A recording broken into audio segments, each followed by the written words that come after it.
आरोप लगा देश के ऊपर कि भारत की पुलिस, भारत की व्यवस्था, भारत की सत्ता व पार्टियां कभी मुसलमान को गृह मंत्री नहीं बनाती, क्योंकि उनको डर लगता है कि कहीं गद्दारी ना कर दे।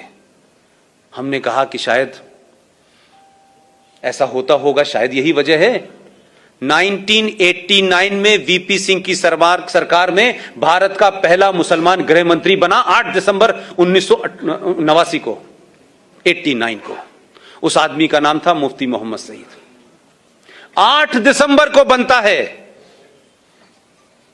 और 8 दिसंबर को और 19 जनवरी के बीच में भी महीना भी पूरा नहीं हुआ था, और 19 जनवरी को पूरे कश्मीर के अंदर से 5.5 लाख कश्मीरी हिंदू पंडितों को मार के, रेप करके, बच्चों को उछाल उछाल के मारा है। टीपालाल टकरू उनके सबसे बड़े इंटेलेक्चुअल थे, बहुत बड़े थे। उनका जब सड़क पे मर्डर किया गया तो मोटरसाइकिल घुमा रहे थे उसके पीछे चारों तरफ, और कह रहे थे कि किसी ने इस काफिर को पानी दिया तो उसको भी हम नहीं छोड़ेंगे।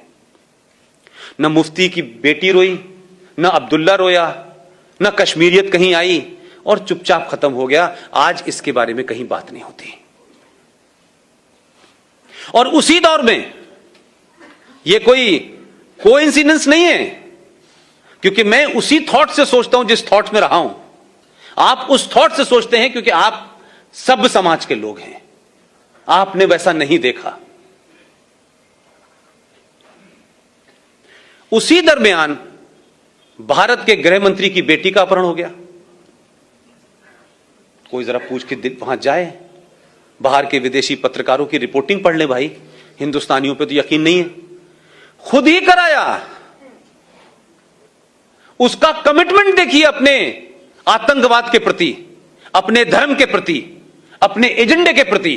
देश के गृह मंत्री ने अपनी बेटी का अपहरण कराया, वो तो घर में थी। उसके बदले में आपने 4 आतंकवादी छोड़ दिए, बेटी बेड के नीचे से बाहर आ गई। ये कोई छुपी हुई बात नहीं है भाई। उसी दरमियान में एक साहब हैं, सेकुलर हैं, कांग्रेस पार्टी के राज्यसभा में लीडर ऑफ अपोजिशन है, उनका नाम है गुलाम नबी आजाद। अब ये मुझे पता नहीं है कि वो इस्लाम से आजाद हैं कि नबी के गुलाम हैं, या नबी के गुलाम हैं कांग्रेस से आजाद हैं, ये मुझे पता नहीं है। उनके घर में भी उनका एक भतीजा गायब हो गया, और इतनी तेजी से हो रहा था, लग रहा था कि खट खट काम करना है। और क्या डिवाइस निकाली उन्होंने कि उनका भतीजा गायब हुआ, 27 आतंकवादी छोड़ दिए, शाम को भतीजा घर आ गया।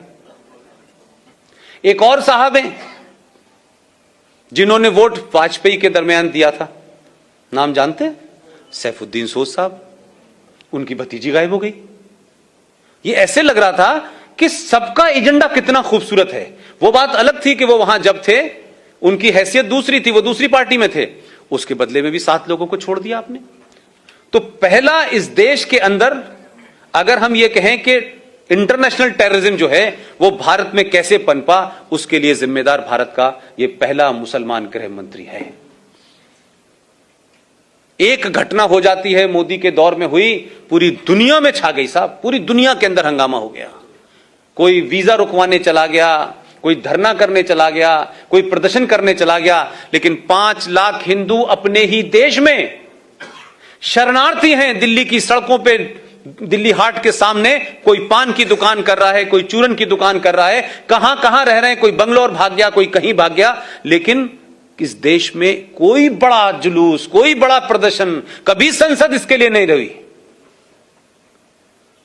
इसलिए मैं जुडिशरी की भी तरफ आता हूं। अभी कुछ घटनाएं इस देश में हो गई कि किसी ने अखलाक को मार दिया, किसी ने, गोरक्षक ने किसी को मार दिया। ये मैं इसलिए कह रहा हूं कि ये घटनाएं हैं, इसको आप अपने गूगल पे जाके सर्च करें। चंद घटनाएं हुई और चंद गुंडेलों की, और भारत के प्रधानमंत्री ने खड़े होकर कहा कि जो लोग इस तरीके की हरकतें कर रहे हैं वो गुंडे हैं, उनको पकड़ा जाना चाहिए, उन पे केस चलना चाहिए। लेकिन चंद घटनाओं से ये लिंचिस्तान बन गया, चंद घटनाओं से, जिसका किसी समाज से, किसी धर्म से लेना देना नहीं था। तो यहां भी समझ में आता है, सुप्रीम कोर्ट की बैनर हेडलाइन खबर थी, बैनर हेडलाइन खबर थी, we will not accept this lynching, government should take immediate and drastic action.